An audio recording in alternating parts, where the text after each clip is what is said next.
안녕하세요. 개별 이상 사례의 인과성 평가 방법에 대해 알아보고 실제 적용 사례를 소개해 드리겠습니다. 인과성 평가 방법은 어떻게 발전되었을까요? 과거에는 전형적인 접근 방법으로 유사한 사례가 여러 번 보고되었을 때 약물과 이상 사례가 관련 가능함으로 평가하는 방법이었습니다. 하지만 이런 접근 방식은 구조화되어 있지 않기 때문에 매우 주관적이라는 한계점이 있습니다. 이것을 극복하기 위해 1970년대에 트렌드라고 불리는 5가지 핵심 요소를 사용하는 접근법이 제안되었습니다. 이런 접근법은 이후에 개발된 여러 인과성 평가 방법들에서도 기본 틀로 사용되게 됩니다. 인과성 평가의 5가지 핵심 요소는 템퍼럴 릴레이션십, 리챌린지, 익스클루전, 노블티, 디챌린지입니다. 템포럴 릴레이션십은 시간적 선후 관계입니다.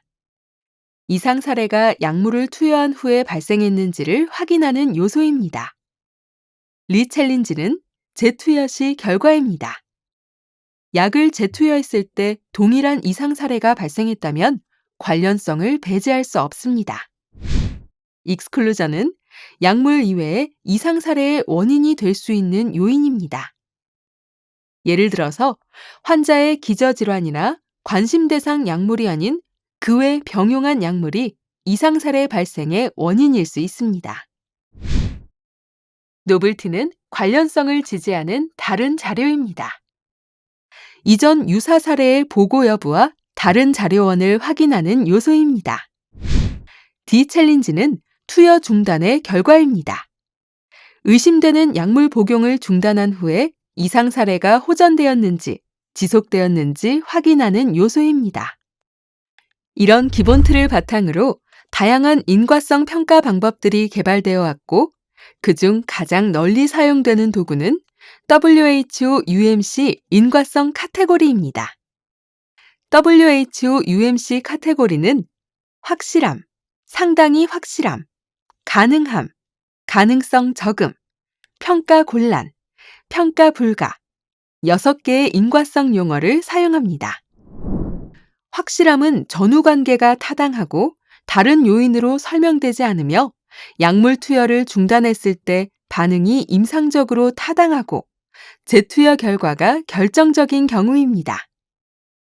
상당히 확실함은 확실함 대부분의 조건은 같지만 차이점은 재투여 정보가 없는 경우입니다. 가능함은 상당히 확실함으로 평가되는 경우보다 다른 의약품이나 화학물질 또는 질환으로 설명 가능하며 투여 중단에 관한 정보가 부족하거나 불명확한 경우에 해당됩니다. 가능성 적음은 인과관계가 있을 것 같지 않은 일시적 사례이거나 다른 요인으로 타당한 설명이 가능한 경우일 때 평가됩니다. 평가 곤란은 더 많은 자료가 필요하거나 추가 자료를 검토 중인 경우입니다. 평가 불가는 정보가 불충분하거나 상충되어 판단할 수 없고 이를 보완하거나 확인할 수 없는 경우입니다. WHO UMC 인과성 카테고리를 요약한 표입니다. 확실함은 시간적 관계가 합리적이고 병용 약물이나 기저질환을 배제할 수 있으며 약을 중단했을 때 이상 사례가 호전되고 재투여했을 때 이상 사례가 재발한 경우입니다. 상당히 확실함은 확실함으로 평가되는 조건과 유사하나 재투여 정보가 없는 경우이고 가능함은 시간적 합리성만 만족하는 경우입니다. 그러면 실제 사례에 WHO UMC 카테고리를 적용해 볼까요?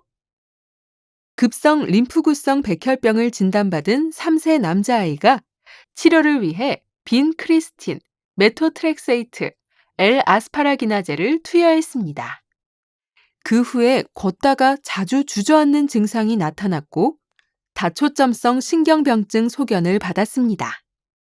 빈크리스틴 약물이 의심되어 투여를 일시 중단하였고 중단한 후에 증상이 호전되었습니다. 하지만 빈크리스틴을 감량해서 재투여했더니 뛰다가 주저앉는 증상이 다시 발생하였습니다.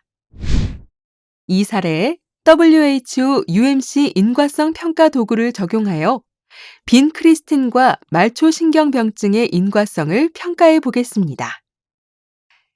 3세 환아는 빈 크리스틴 투여 후에 주저앉는 증상을 보였기 때문에 시간적 선후 관계는 타당합니다. 기저질환으로 급성 림프구성 백혈병이 있었지만 이것만으로는 주저앉는 증상이 명확히 설명되지 않습니다. 빈 크리스틴 중단 후에는 증상이 호전되었다고 했기 때문에 투여 중단 시 반응도 타당했고 재투여했을 때는 증상이 재발했기 때문에 빈 크리스틴과 말초 신경병증의 인과성은 확실함으로 평가할 수 있습니다.